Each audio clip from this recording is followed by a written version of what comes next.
سلام، من مهین هستم. به چنل ما خوش اومدید. سلام، من ساجده هستم. اینجا گپیاره. ما اینجا قراره راجع به موضوعات مختلفی با شما صحبت کنیم.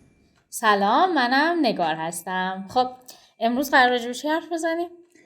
امروز راجع به عکس پروفایل تو شبکه‌های اجتماعی.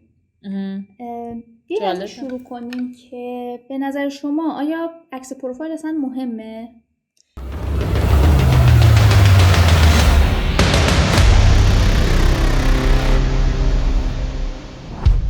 ببین، به نظر من برای کسی که میخواد حضور جدی داشته باشه توی شبکه‌های اجتماعی مهمه. آره، باید حتما داشته باشه. ولی برای افرادی مثل من که گفتم که فقط هدفم این بود که، البته اوایل، نه الان، اوایل هدفم این بود که مطالبی که دوست دارم برام جذاب هستن و دنبال بکنم، اطلاعات به دست بیارم. عکس پروفایل خیلی مهم نبود برام.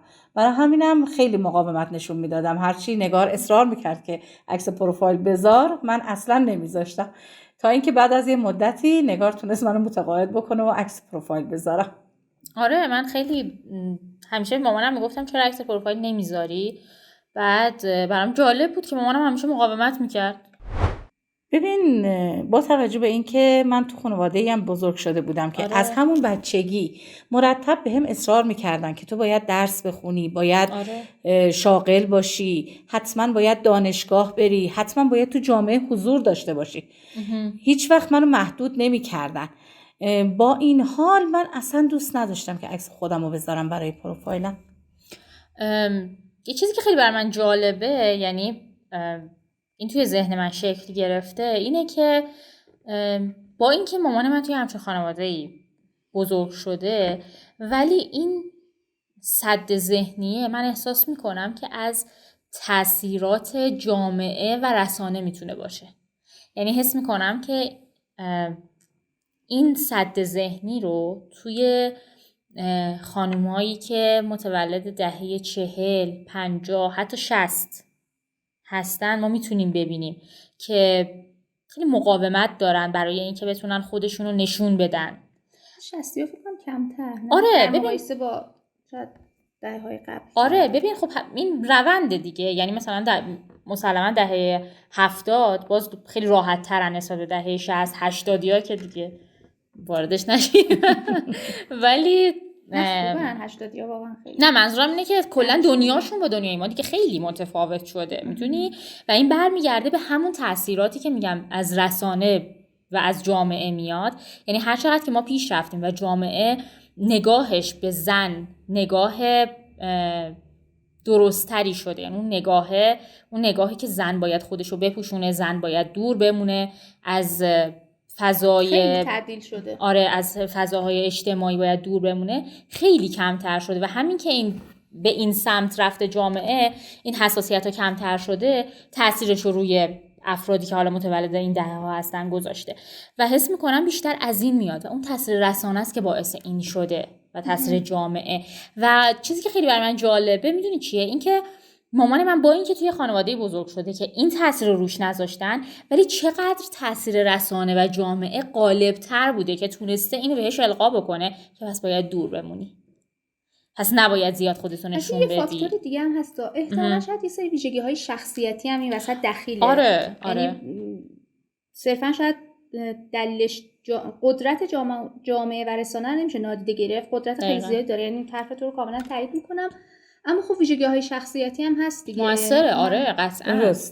آره قطعاً موثره اونا هم. در واقع من فکر میکنم که عکس پروفایل مهمه، حالا همونطور که خاله گفت، چون برای کسی که میخواد حضور جدی تو این فضا داشته باشه، و همینطور چون تصویری که ما از خودمون میسازیم در واقع با عکس پروفایل داریم این پیامو میدیم که منو چطور ببین، منو چطور بشناس. مهمه دیگه. یعنی حتی شاید مهمتر از نام باشه، چون عکس پروفایل چیزیه که در لحظه اول به چشم میاد، بیش از هر چیزی به چشم میاد و مهمه. آره درسته.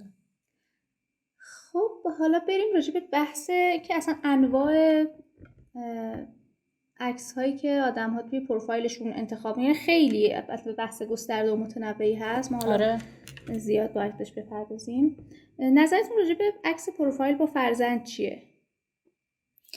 من فرزند ندارم ولی کلا آره، ولی کلا من باش مخالفم. یعنی حس خوبی از کسایی که این کار رو انجام میدن به هم منتقل نمیشه، چون احساس میکنم که کسی که داره این کار رو انجام میده در واقع داره هویت خودش رو کلا نادیده میگیره و هویت. قبل از ضبطمون یه چیزی گفتی که 2 تا عکس پروفایل با فرزند داریم. یکی این که کسایی هستن که عکس پروفایل خودشونو همراه با فرزندشون میذارن، یه سری افراد هستن که نه، میان کلا عکس پروفایل فرزندشونو میذارن. نه عکس یعنی عکس فرزندشون آره، عکس فرزندشون رو روی پروفایل خودشون میذارن. خب و این اصلا دیگه کلا کسی که اصلا دیگه این کارو انجام میده به نظر من کلا هویت خودشو به کل ساقط میکنه. اصلا من نیست، مثلا من اصلا کیم؟ مهم فرزند منه، اصلا منو نمیخواد شما بشناسی. میدونی من حرفی که همیشه میزنم اینه که پروفایل آدم مثل شناسنامه آدمه، مثل کارت ملی، مثل گواهینامه. خب توی شناسنامه من که نمیان عکس بچه‌ی منو بذارن، عکس شوهر منو بذارن، عکس نمیدونم مادر و پدر منو بذارن، که عکس خود منو دارن میذارن. خب پروفایل منم همینه، قرار معرف من باشه، نه معرف افراد خانواده من. شاید انگیزه‌ای که پشت این رفتار هست اینه که کسی که این کارو میکنه عکس فرزندش رو میذاره، عکس پروفایل خودش، انگیزش اینه که میخواد به دیگران در واقع پیامو بده که ببین من چقدر بچه‌مو دوست دارم، که همه زندگی منه، که اصلا با من یکیه و اینقدر ذوق داره. شاید اون ذوقه و اون حالا بالاخره یه واکنش در واقع احساسی دیگه، یعنی یه تصمیم احساسیه بهتره بگیم که بر احساساتش حالا نمیدونم، ولی خب تاثیر تربیتیش برای فرزند ممکنه مخرب باشه. چون بچه پیش خودش میگه که خب من و مامانم یا من و بابام که از هم جدایی نداریم، ما انگار هویتمون با هم یکیه. هم مستعد، یعنی بچه رو یه جوری مستعد خودشیفتگی میکنه. هم میدونی یه تاثیر دیگه‌ای که به نظر من داره اینه که اون بچه حریم خصوصی رو یاد نمیگیره، اصلا متوجه نمیشه که هر فردی برای خودش یک حریم داره و یه فضای شخصی داره. یه فضای شخصی داره که کسی قرار نیست توی اون فضا وارد بشه. به نظر من هم برای بچه مخربه، هم برای پدر یا مادر. چون من خودم با این که بچه دارم خیلی هم دوستشون دارم، ولی اصلا حاضر نیستم که عکس پروفایلم عکس با بچم باشه، خودم با بچم، یا عکس بچم به تنهایی باشه. یعنی اصلا حس خوبی به هم نمیده. حس میکنم هویت خودم زیر سوال میره. نمیدونم، حالا شاید آدما انگیزه های دیگه‌ای دارن. حالا من میگم این ذوق و این عشقی که به بچه‌شون دارن یه انگیزه است، و اینکه دوست دارن بقیه در واقع اونا رو این شکلی بشناسن. منو به عنوان کسی بشناس که عاشق بچه‌مم. خب همه عاشق بچه‌شونن. یعنی میتونی مادری رو پیدا بکنی یا پدری رو پیدا بکنی که عاشق بچه‌ش نباشه. وقتی میگی مادر منتقل کنم، نمیدونم چرا من برای خودم هم یکم عجیبه. آره، ولی کلمه مادر فکر میکنم اصلا همون عشق معنا میشه. مادر همه وجودش عشق به بچه است. آره، و در واقع حالا اگر که دوست داشتین برای ما بنویسید در واقع انگیزه ها چی میتونه باشه از اینکه یه نفر عکس پروفایلش رو دوست داره با فرزندش. آره خب شاید هر کسی دلایل شخصی خودشو داشته باشه. اتفاقا منم خیلی دوست دارم که دلایل دیگران رو بدونم. برای همین خیلی خوشحال میشم اگر کسی دلیلی داره که بهش فکر کرده. واقعا شاید واقعا کسی بتونه دلیلی بیاره که تمام حرفای ما رو نقص کنه. آره خیلی خوشحال میشم که بدونم. آره خودم هم به شخصه خیلی دوست دارم. من یه موردی یادم افتاد، یکی از آشناها تعریف میکرد که من دخترم 5-6 ساله داره، بهم میگه که مامان عکس پروفایل تو عکس خودت نذار، عکس منو بذار. و یه مدت طولانی هم عکس دخترشو گذاشته بود عکس پروفایلش. خب برای من خیلی عجیب بود که چرا این خواسته یه بچه باید اجابت بشه. یعنی نمیدونم، فکر کنم شاید خیلی این فضا رو زیاد جدی نمیگیرن به خاطر همین. شاید. آره شاید این باشه. دوباره پیرو همون مسئله که بچه‌م مهمتره دیگه. آره مثلا پیرو همون حرفی که توی ویدیوی قبلی زدیم. آره دیگه انقدر جدی نگرفتن که فکر میکنن خب حالا یه پروفایل دیگه مهم نیست.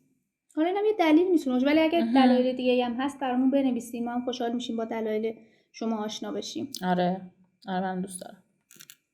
عکس پروفایل داریم که مثلا یه نفر دوست داره عکس پروفایلش با همسرش باشه. در این مورد من فکر نمی‌کنم حالا بحث اون اثر مخرب تربیتی در میون باشه. ببین دلیل اینجا خیلی مهمه. آره. که دلیل یک نفر چیه. اگر دلیل یک نفر ارزش شخصیشه، مثلا یه نفر دلیلش اینه که من دوست دارم ما بودنمون رو نشون بدم که من سینگل نیستم، ما در واقع یه زوج هستیم. خب این یه ارزش شخصیه و قابل دفاع هم هست به نظر من، ایرادی هم نداره. اما ایراد از اونجا شروع میشه که یه نفر با این انگیزه این کارو میکنه که یعنی از روی چشم و همچشمی، یا اینکه یه نفر دیگه این کارو کرده بگه من هم کارو انجام بدم، فلانی عکس پروفایلشو با همسرش گذاشته، ما چرا نذاریم؟ نکنه این علت این که ما این عکس مشترک نداریم نشون بقیه فکر کنن رابطمون خوب نیست. بذار برای اینکه نشون بدیم رابطمون خوبه ما هم عکس مشترک داشته باشیم. با این انگیزه اگه باشه من فکر میکنم این نشون دهنده ناامنیه و این خوب نیست. یعنی این دلیل سازنده‌ای نمیتونه باشه. تو بر رابطه شاید سازنده نباشه. خیلی دوست دارم اتفاقا هر کسی که حالا ویدیوی ما رو میبینه دقیقاً بهش اشاره بکنه که اگر مثلا عکس با پارتنرش داره میذاره علتش چیه، یا عکس با پدر و مادرش میذاره خودش دقیقاً انگیزش از انجام این کار چیه. اینا خیلی میتونه به ما کمک بکنه، چون به هر حال ما از زاویه دید خودمون داریم به این مسائل نگاه میکنیم و هر آدمی مسلماً زاویه دید خودشو داره. آره. و ما نمیتونیم، تو ویدیو قبلی هم گفتم قرار نیست اینجا کسی قضاوت بکنیم یا انتخاب کسی زیر سوال ببریم. نظراتتون رو برامون بنویسید. آره حتما. اگه شما به این موضوع علاقه‌مند هستید. آره ولی خب من فکر کنم دیگه این موضوع خیلی دیگه باز دوباره حرف راجبش میتونیم بزنیم. آره. ولی خب طولانی میشه. پارت بعدی.